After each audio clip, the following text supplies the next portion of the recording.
Será que previdência privada vale a pena? Esse tema aqui divide opiniões, tá? Tem muita gente que não gosta, mas tem gente que gosta e tem todos os tipos de previdência. E entre os extremos, muitos ficam na dúvida. Será que é melhor investir em previdência ou bolsa? Será que previdência privada vale a pena? Por isso, nesse vídeo aqui, meu sócio e diretor de investimentos do Clube do Valor, o André Train, vai te explicar como é que funciona um plano de previdência, quais são as desvantagens da previdência privada, quais são as vantagens de investir em previdência privada e como saber se vale a pena ou não no seu caso específico. Você tem essas dúvidas, a gente vai responder elas para ti. Então já deixa o dedo no like, já te inscreve aqui e depois comenta o que você achou da exposição do André. Comenta se você quer ver ele mais aqui no canal para a gente seguir trazendo o melhor conteúdo possível para ti. Fazendo uma rápida introdução aqui, previdência privada nada mais é que uma forma tributariamente e sucessoriamente diferente de investir em coisas nas quais você também poderia investir de outra forma sem ser dentro de uma estrutura previdenciária. PGBLs, VGBL, tributação pelo regime progressivo, tributação pela tabela regressiva, são tudo componentes aí deste mundo da previdência privada que às vezes trazem bastante confusão para o investidor, mas que são basicamente as nuances diferentes desse caminho estrutural de investimento, que podem fazer bastante diferença se o investidor souber usar essas letrinhas e esses termos a seu favor para a sua situação específica. A situação específica de cada investidor pode levar ele a fazer escolhas bem diferentes entre PGBL, VGBL e tabelas de imposto de renda. Começando um pouco então pelas desvantagens bastante claras aí da previdência privada, uma delas é que fundos previdenciários são bastante mais amarrados do que fundos tradicionais. Inclusive a própria legislação brasileira prevê diversos limites para a alocação de fundos previdenciários em ativos. Por exemplo, até 2015, o limite de alocação de um fundo de previdência em renda variável era de 49%. Após as mudanças que foram promovidas naquele ano, passou a ser de 70% para o público geral. Já o limite de alocação no exterior, ele também costuma ser bastante mais limitado do que é possível fazer fora de uma estrutura previdenciária. Por exemplo, com um limite de até 20% para fundos abertos a todos os investidores, quer dizer, para fundos que têm como público-alvo investidores em geral. Além disso, vários fundos têm regras bem específicas relativas à carência ou prazo para resgate, que são bem diferentes e às vezes podem ser bastante longos em alguns fundos. Mas talvez um dos principais aspectos que tem sofrido críticas aí por parte do mercado investidor é o baixo rendimento de alguns fundos. Isso é algo que, é claro, depende de fundo para fundo, depende da composição da carteira, depende da estratégia que aquele fundo segue, mas de fato, quando a gente observa alguns fundos mais antigos no mercado, é realmente uma condição que não agrada nem um pouco. Esse baixo rendimento, ele muitas vezes está atrelado a custos elevados que aquele fundo tem, como por exemplo, uma alta taxa de administração. Eu trouxe aqui o exemplo de um fundo da Caixa Previdência, que tem um patrimônio total hoje de 10 bilhões de reais. Esse fundo, quando a gente olha o histórico dele de rentabilidade, desde 2004, quer dizer, um fundo que existe há bastante tempo, ele traz um histórico de rentabilidade inferior ao CDI nesse período. Claro que a estratégia dele é uma estratégia apenas de renda fixa, mas mesmo assim não agrada nem um pouco. A gente vê aí fundos com desempenho inferior ao desempenho do CDI. Talvez o fator que mais está por trás desse desempenho ruim desse fundo ao longo do tempo é sua alta taxa de administração. Ela é uma taxa de 1% ao ano, que para um fundo exclusivamente de renda fixa, especialmente renda fixa mais pós-fixada, é uma taxa bastante elevada. Outro aspecto bastante importante, mas que muitas vezes nem chega a ser muito considerado pelas pessoas em relação a fundos de previdência, mas que é um risco também que se corre a mais na comparação com outras modalidades de investimento, é o risco de falência da seguradora que está por trás desse fundo. O processo que o investidor tem que seguir para reaver o seu dinheiro após uma eventual falência da seguradora que está por trás do seu fundo de previdência é bastante burocrático, envolve várias etapas e pode ser bastante moroso e demorado. É claro que também existe um órgão regulador por trás dos fundos de previdência e do mercado de seguros, que é a SUSEP, e ali ela também estabelece bastante claramente várias regras que as seguradoras têm que seguir de maneira a mitigar esse risco, a minimizar esse risco para o investidor. Mas não dá para deixar de comentar num vídeo que fala sobre previdência sobre esse risco. Ele existe e é real. Você já foi pego nesse mar de dúvidas aí do segmento de previdência privada? Quer dizer, PGBL, VGBL, o que faz mais sentido para mim? faz mais sentido para você como investidor, se é tabela progressiva, tabela regressiva, quais as especificidades que eu tenho que cuidar para selecionar bons fundos de investimento, aqueles que não vão ter um desempenho ruim a longo prazo. Todas essas dúvidas são bastante comuns e bastante genuínas. E o pior de tudo é que a resposta correta não é a mesma para todo mundo, vai depender da situação específica de cada investidor. Para tomar a melhor decisão, talvez muitas pessoas precisariam se tornar especialistas em fundos de previdência ou no segmento de previdência privada, o que, considerando que cada um tem a sua vida, considerando que cada um tem os seus afazeres, a sua profissão, a sua família, os seus amigos, os seus hobbies, não é algo que faz muito sentido ou que dá muita vontade de fazer para muitas pessoas. Aqui no Clube do Valor a gente leva isso muito a sério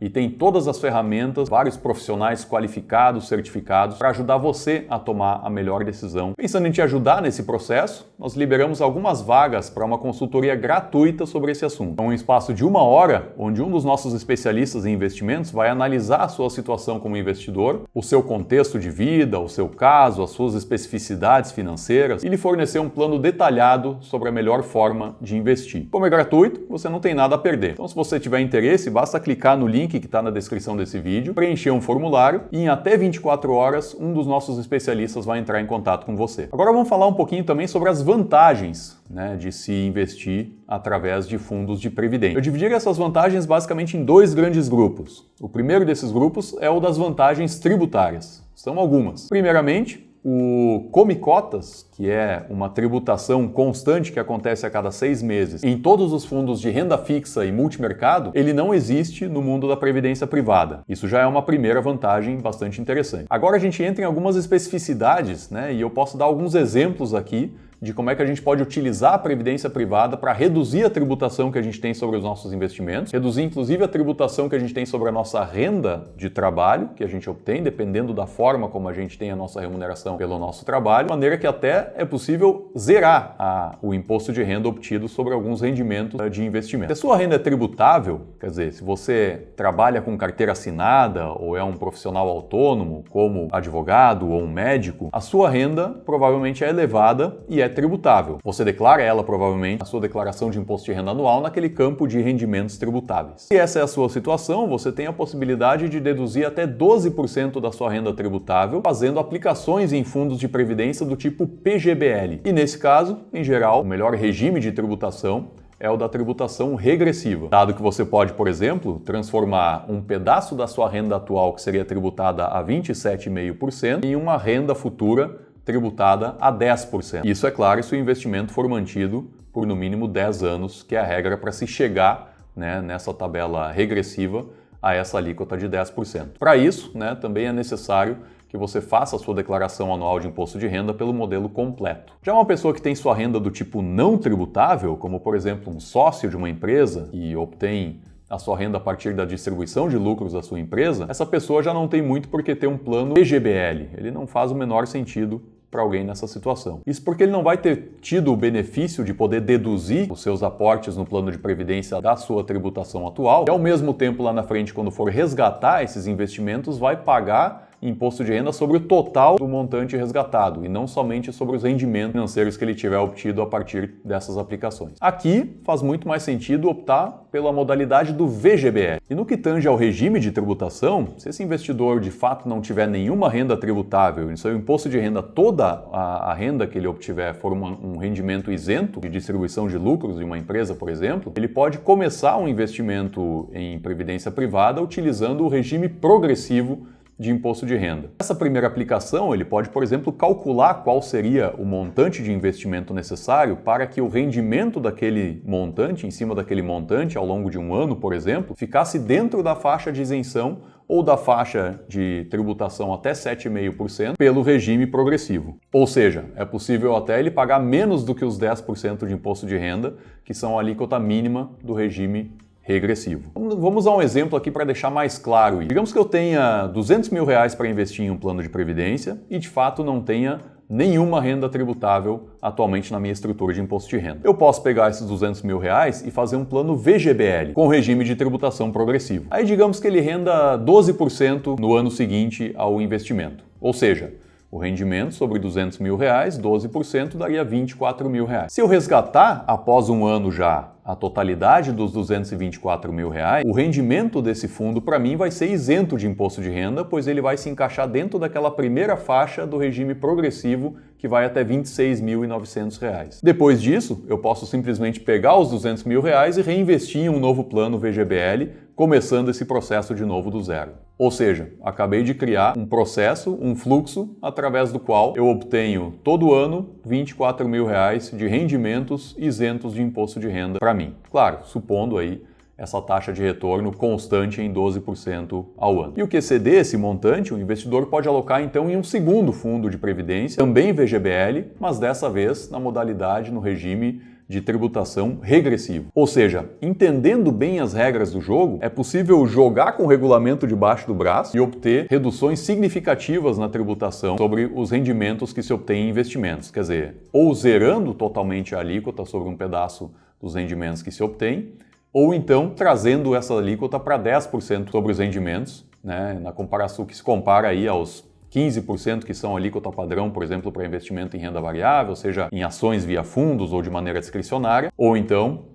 fugindo também da tributação de 15% a 22,5% que incide sobre ativos de renda fixa ou sobre fundos de renda fixa, que não são previdência. A segunda vantagem incontestável da previdência privada é a vantagem sucessória. Um processo de transmissão de bens de uma pessoa que faleceu para os seus herdeiros é um processo normalmente bastante complicado, conturbado, moroso, demorado e custoso também. Um processo desses, né, de inventariado, ele pode custar algo entre 11% e 20%, tomando aí todos os custos com impostos, honorários advocatícios e outros custos relacionados a esse processo. Além disso, um processo como esse normalmente segue uma lógica já pré-estabelecida em lei, de divisão de bens entre herdeiros, conforme regime de casamento, conforme quantidade de filhos, que é bastante padronizado, né? E que não tem a possibilidade de personalização por parte do investidor. E que não tem a possibilidade de personalização por parte do detentor dos ativos. Isso não necessariamente atende a todos os investidores que podem ter uma vontade diferente de fazer algumas distribuições, inclusive talvez para pessoas que não sejam necessariamente herdeiros legais dele. Já em planos de previdência, PGBL ou VGBL, aí tanto faz qual dos tipos é, o titular do plano é quem escolhe quem são os beneficiários daquele plano e quais são as proporções de distribuição daquele patrimônio, caso ele venha a faltar. Eu vou bater aqui na madeira, a gente nunca torce para que isso aconteça com ninguém, mas caso ele venha a faltar, ele consegue escolher exatamente quanto cada um dos beneficiários daquele plano vai receber caso ele venha a falecer. E essas escolhas, elas podem ser alteradas a qualquer momento, de maneira bastante simples. Outra vantagem bastante grande dos planos de previdência, nessa parte sucessória, é a liquidez quase imediata dos ativos. O processo de inventário, como eu comentei antes, ele é bastante demorado muitas vezes, de maneira que às vezes pode levar anos até que aqueles ativos estejam disponíveis para os seus herdeiros, para os seus sucessores. Já numa previdência privada, esse processo leva bem menos tempo. Em caso de falecimento, uma seguradora tem até 30 dias para disponibilizar os ativos aos beneficiários daquele plano. E isso, como eu comentei, sem custos de processo, sem custos de honorários advocatícios e também sem impostos incidindo sobre essa transmissão de bem. Então, previdência privada no fim das contas, vale a pena? Não vale a pena? Eu acho que isso depende de várias perguntas e cada um tem que fazer a si mesmo, deve fazer a si mesmo. Para cada pessoa, a resposta vai ser diferente. Você tem, por exemplo, um horizonte de investimentos de longuíssimo prazo? Isso é uma pergunta importante para a gente definir a questão da previdência, porque é só com prazos mais longos, né, que pelo regime regressivo a gente consegue atingir aquelas menores alíquotas de tributação sobre os rendimentos. Você tem ou pretende ter filhos, né, e gostaria de organizar o seu processo e facilitar o processo sucessório para o caso de em algum momento você vir a faltar? Você tem uma renda tributável elevada e está disposto a fazer a declaração do imposto de renda pelo modelo completo? Você quer reduzir a tributação de maneira geral, tanto sobre os rendimentos que obtém em cima dos seus investimentos, quanto também sobre a sua renda do trabalho? Se alguma ou algumas das respostas para essas perguntas tiver sido sim no seu caso, então eu acredito que sim, a previdência privada é um instrumento que faz bastante sentido você levar em consideração no seu planejamento financeiro. Desde que, é claro, né, você consiga separar o joio do trigo nesse mundo bastante extenso aí de possibilidades e alternativas de investimento dentro de previdência privada. O fundo de previdência ruim, ele pode, através do seu rendimento abaixo do esperado, abaixo do CDI, em alguns casos até abaixo da inflação, acabar com todos esses benefícios e tornar eles pequenos diante do problema de uma alocação mal feita. Eu sei que não é simples entender todas essas nuances de planos de previdência, todas essas siglas, essa sopa de letrinhas, esses regimes de tributação e entender o que é melhor para a sua situação. Por isso eu convido você mais uma vez a clicar no link que está aqui embaixo na descrição, para agendar uma conversa totalmente gratuita com um dos nossos especialistas em investimentos do Clube do Valor, que vai lhe ajudar a tomar a melhor decisão para o seu caso específico. Aqui no Clube do Valor, a gente também decidiu criar o nosso próprio fundo de previdência, que executa uma das nossas estratégias de alocação de ativos. É uma estratégia que tem uma participação de 75% de renda fixa na carteira e 25% em renda variável. E essa renda variável ela está dividida entre ações Brasil e ações norte-americanas em proporções iguais, 12,5% para cada um. Na parcela da renda fixa, a mais importante classe de ativos aqui, como a gente pratica também nos nossos modelos de carteira,